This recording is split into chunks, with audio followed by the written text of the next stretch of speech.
বন্ধুরা দেখো কত মানুষ ঠাকুরনগরে এসছে, কত মানুষ এসছে, দেখো প্রচুর মানুষ এসছে। আমি তো তাও এখনও ঠাকুরবাড়ি যেতে পারিনি, আমি রাস্তায় আছি। ঠাকুরবাড়ি যেতে এখনও কিছু সময় টাইম লাগবে আমার, ঠিক আছে। আমি রাস্তায় আছি, তারকের আশ্রমের সামনে দাঁড়িয়ে আছি এখন। তারকের আশ্রমের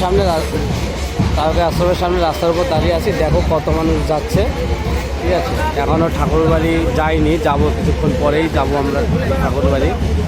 আমরা সব ভাই ব্রাদাররা দাঁড়িয়ে আছি, দেখো দেখতে পাচ্ছ।